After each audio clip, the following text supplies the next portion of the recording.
Hello everyone, today I'm going to talk about recruitment function of HRM and personnel planning.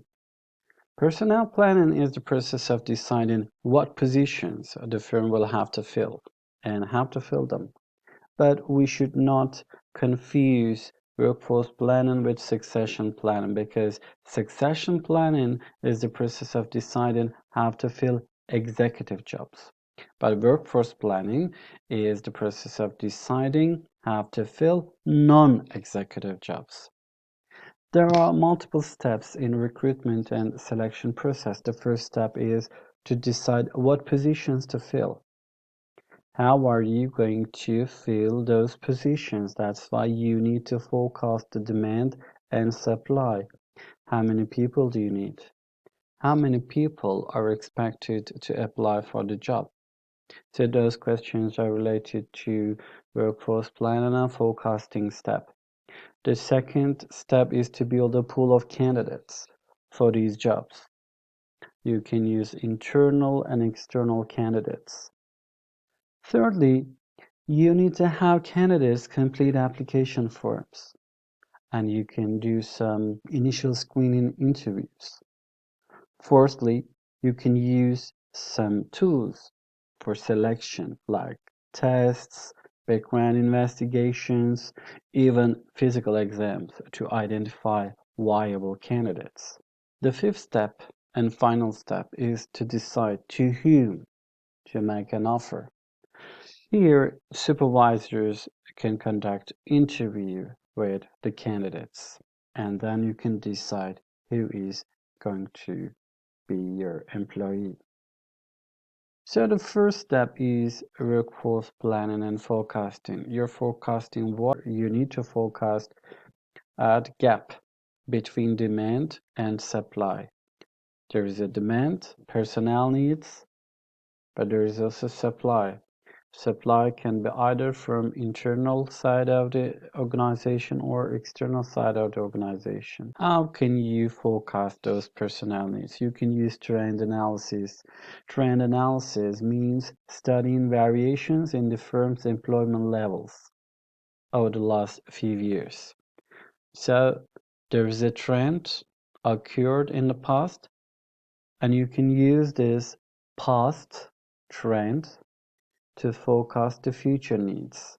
Of course, you are assuming that productivity remains about the same, but there are other factors like productivity, workforce demographics, voluntary withdrawals. So it's not the only factor. The past of the organization cannot be the only factor. It just gives us a hint. You can use a ratio analysis.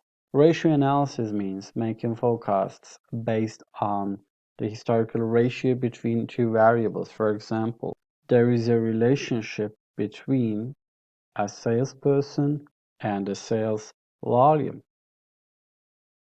If you need to generate $3 million, then you need extra 6 sales people. You can also use a scatter plot. It shows graphically how those two variables are related. In this example, there is a linear relationship between the number of registered nurses and the hospital size calculated by the number of beds. For example, if a hospital administrator expects to expand a 500-bed hospital to 1,200 beds over the next 5 years, for example, you need to forecast how many registered nurses you are going to need. It is very critical. So you can use a scatter plot to decide how many nurses do you need. Forecasting the supply of inside candidates. You can use manual system if your company is not that big, but it's better for you to use a software. A personnel inventory and development record will compile the qualifications information for each employee. It will show the present performance and potential replacement. Management replacement chart. It shows the development needs of potential future divisional vice presidents. Remember our definition of succession planning. It is the process of deciding how to fill executive jobs. So this is one of the most important questions of how to fill the executive jobs. You can use management replacement chart so that you can understand the present performance of your candidates for this executive job, and you can evaluate their promotion potential. Forecasting the supply of outside candidates. Suppose that you need 50 entry-level employees. 50 employees to be hired, you need to generate 1,200. So if you are applying for a job, you need to consider that at least 1,200 people are waiting for this job, but only 200 of them are invited, and only 150 of them are interviewed, and only 100 of them are offered, and in the end, only 50 of them will get the job. Outside candidates. The lead can be generated on a basis of internet, for example, social networking, such as LinkedIn. It is very cost efficient, it is quick, and it has more responses. Or you can use some employment agencies, for example, Public Employment Agency in Turkey is the Turkish Labor Agency. Or you can use private agencies. Most of them are working free paid jobs in which the employer pays the fee. So you are applying for the private agency.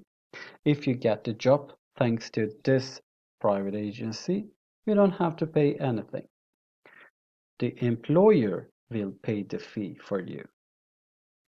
Or other sources of candidates, such as college recruiting. Sometimes representatives of enterprises are coming to our university, so it's a kind of college recruiting. Instead of you going there, they are coming to our university. The campus recruiter has two main goals. One is to determine if a candidate is worthy of further consideration, and the second is to build close ties with a college's career center. So it's a kind of investment for them for the future. That's it for now. Thank you for listening. See you later.